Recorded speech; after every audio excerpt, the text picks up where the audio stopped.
O sa lahat ng mga loyalista, mga tangalista na taga-suporta ng bangag na administrasyong ito. O pakinggan nyo ito. Sapul na sapul ang inyong katangahan sa video na ito. O, di ba?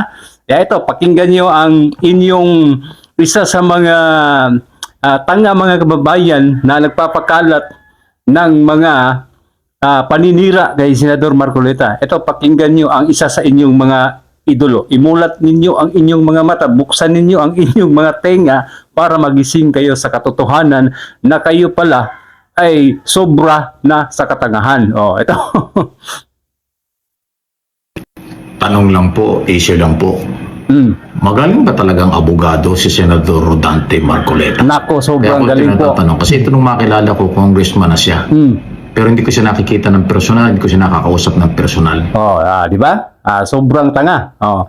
Hindi daw niya nakikilala ng personal si Senador Marcoleta, kaya hindi niya alam kung talagang magaling ba ito. Oh, di ba? Sobrang katangahan mga kababayan.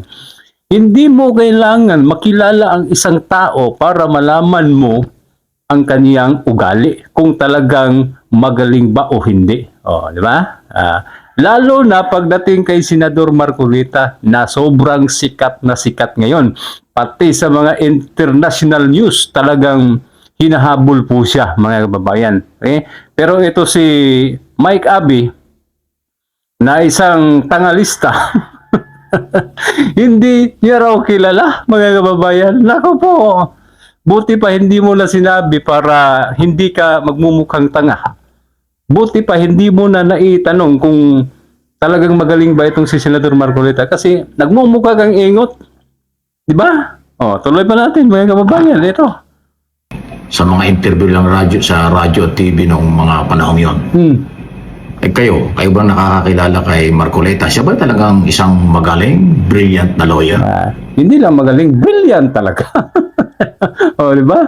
Kaya lang, ang mga pananaw ninyo, binabaliktad ninyo kasi may issue kayo, may pinoprotektahan kayo na isang administrasyon at sa dikta ng inyong mga amo, kailangan ninyong ipagtanggol ang inyong mga amo. Ganoon po yan. Kaya yung mga bibig ninyo, pinagmumukha kayong tanga sa inyong mga pinagagawa. Di ba? Nakakahiya. Sapol na sapol ang mga tangalista. Loyalistang tanga na mga vlogger. Pati na ito, si Mike Abe mga kababayan. Ito pa, tuloy pa natin. At mamaya ipapakita ko po sa inyo ang video na nagpapatunay mga kababayan na sobra na ang kanilang katangahan. Kasi ang mga tirada po nila, ang mga banat po nila kay Senador Marcoleta, ay yung kasong plunder mga kababayan patungkol sa kanyang donasyon. Kaya ibabalik po natin sa kanila ang kanilang mga banat. Ipamukha natin sa kanila na talagang sobra na po ang kanilang katangahan mga kababayan. Ito, pakinggan po natin. Tuloy lang po natin ang kanilang katangahan. Alam niyo kaya ko na itatanong? Kasi ngayon, pag nagsasalita siya, kahit naman sa Kongreso, Senado, at kung saan-saan pang interview, parang napakagaling niya eh. Parang siya yung nakakaalam ng lahat. Parang napakalinis niya. Parang wala siyang paglabag sa batas. Parang wala siyang nakikitang tama sa gobyerno. Wala.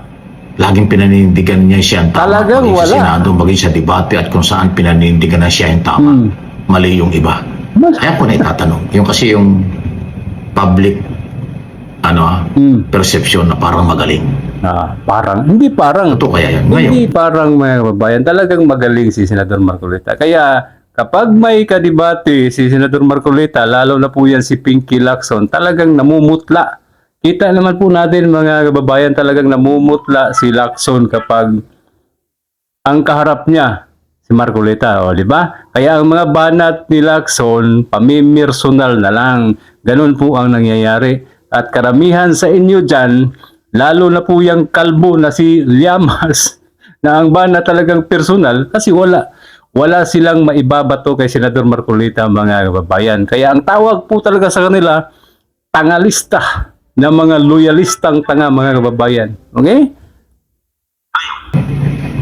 kung talagang siya ay magaling, Mm. brilliant lawyer, bakit hindi niya naisip na yung pagtanggap ng 75 million ay labag sa batas? Oo, di ba? Kahit Ito po talaga yung mga banat nila. Itong 75 million na natanggap ni Senador Marcoleta na donasyon sa isang pribadong mga tao, mga kababayan, na malinaw na hindi labag sa batas. Ginawa po nilang labag para lang sirain itong si Senador Marcoleta. Papakita ko po sa inyo ang video na katunayan na hindi lang si Senador Marcoleta ang nakatanggap ng donasyon, mga kababayan. Ang tanong, bakit siya ang hinahabol? O, di ba? Kaya tinatawag kayong tanga kasi ang tinitira nyo lang ay si Senador Marcoleta pagdating dito sa donasyon. O, ito, amo mo, Mike Abi. Ito yung amo mo na isa sa mga nakatanggap ng donasyon. Ay Senador Marcoleta, donasyon na walang kapalit, mga kababayan. Walang hinihintay na kabayaran. Pero itong amo mo, Mike Abi, pakinggan mo. Ito. Uusapan natin ang donasyon sa kampanya at ang pagtanggap ng milyon-milyon mula sa pribadong tao. Bakit si Senador Marcoleta lang ang nakikita ninyo? Silipin din natin ang Malacanang noong 2022. Si Pangulong Bongbong Marcos nakatanggap ng 624 at 68 million mula sa pribadong donor. At sino ang mga nag-donate? Si Secretary Anton Lagdameo na ngayon ay Special Assistant to the President. O, di ba? Yung amo mo nakatanggap din ng donasyon. At ang mas matindi dyan, Mike Abi, merong kapalit na posisyon. O, di ba?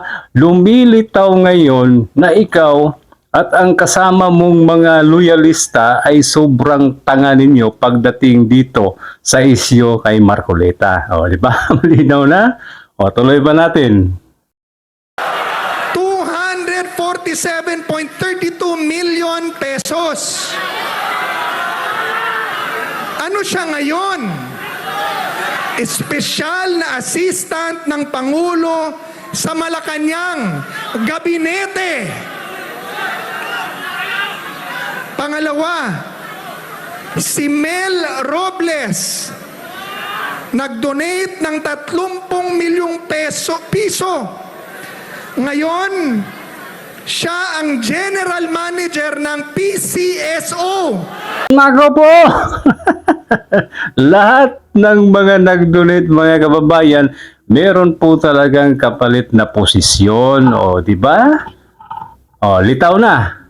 Litaw na, Mike Abi, na ikaw ay sobrang bias mo pagdating kay Senador Marcoleta. Ito ngayon ang hamon ko sa iyo. Bakit hindi mo pukpukin yung amo mo patungkol dito? O, di ba? Kung hindi mo gayang pukpukin yung amo mo, kasi ikaw ay tangalista na ngayon, edi pukpukin mo yung ulo mo. Di ba, mga kababayan? Sapul ang mga loyalistang tanga na mga vlogger ni Bongbong Marcos, mga kababayan, pagdating po sa isyo kay Senador Marcoleta. Kaya yung plunder nyo ay talagang gawa-gawa lang. Gusto nyo lang ipilit at gusto nyo lang kasuhan si Senador Marcoleta kasi tinik mo talaga sa lalamunan ng mga buaya itong si Senador Marcoleta. O, di ba? O, tuloy pa po natin para mas malinaw ito. Ikatlo, si Secretary Francisco Chu Laurel Jr. nag-donate ng 30 milyong piso sa partido. Ano siya ngayon? Kalihim ng Department of Agriculture. Tatlo. Tatlong nag-donate mga kababayan kay Bongbong Marcos ay talagang nasa posisyon. Talagang malinaw na mayroong kapalit mga kababayan. Hindi lang nagkataon na binigyan ng posisyon. Kasi lahat po sila ay talagang pinagpala mga kababayan. O, di ba? Di ba, Mike Abe? Sobrang tanga mo. O, ito pa, tuloy pa natin. Tanong, bakit kapag kaalyado ng palasyo ang tumanggap ng daan-daang milyong pisong pribadong pera mula sa mga negosyante, na kalaunan ay binibiyayaan ng matataas na posisyon sa gobyerno, tinatawag ninyong legal at hayag at malinis na donasyon. Pero kapag ang isang tapat na mambabatas tulad ni Marcoleta ang tinulungan ng mga kaibigan para sa kanyang advokasya, ginagawa ninyo ng kriminal ang kahulugan ng pagkakaibigan at tinuturing ninyo itong indirect bribery. Ito po ang mukha ng hustisya sa ilalim ng administrasyong ito. Yan po ang mukha ng mga tanga, mga kababayan. Okay? Hindi nila makita ang katotohanan. Nagbulag-bulagan itong si Mike Abe, mga kababayan. O, di ba? Ngayon, doon sa tanong mo na talaga bang matalino si Senador Marcoleta? Ito ang sagot. Sobrang talino at walang kapantay ngayon. Kahit saan sa Senado at sa Kongreso, walang tatapat kay Senador Marcoleta. Kung ang pag-uusapan ay batas at katalinuhan. Kasi si Senador Marcoleta, iba po siya. Lagi po siyang sumusunod sa batas, mga kababayan. Kaya lang, sinisiraan. Di ba? Sinisiraan at binabaluktot nila ang batas para pasamain si Senador Marcoleta sa mga tao. Yan ang inyong layunin. Kaya sapul na sapul kayo pagdating sa kaso o sa issue ng kaso na gawa-gawang plunder kay Senador Marcoleta. Sapul na sapul ang inyong katangahan. Okay? Pero hindi pa po huli ang lahat, mga kababayan. Pwede pa po kayong gumising sa katotohanan. Okay? Buksan nyo lang ang inyong mga mata. Bago kayo bumanat sa kasong plunder kay Senador Marcoleta, tingnan nyo muna ang inyong mga amo para hindi kayo magmukhang tanga. Di ba? Ganun lang yan. Ano ang katibayan yan? Itong video na ito. Sa Canada. Protesta at Panoorin pinapalayas ng nyo. ilang mga Yan. Pilipino at dayuhan Diba? si Pangulong Marcos Jr. Nasigawan, napahiya, pinalayas, mga kababayan. Nakakahiya yan. Nasa ibang bansa ka. Diba? Napapanood ka ng mga malalaking tao sa ibang bansa dyan sa Canada. Tapos ganyan, tinataboy ka ng mga kapwa mo Pilipino. Ganun ka walang kwenta. Okay? Kaya sa lahat ng mga nagtatanggol at naninira, nagtatanggol sa administrasyong ito na wala po talagang kwenta, at sa lahat ng mga naninira kay Senador Marcoleta, ito ang bagay sa inyo.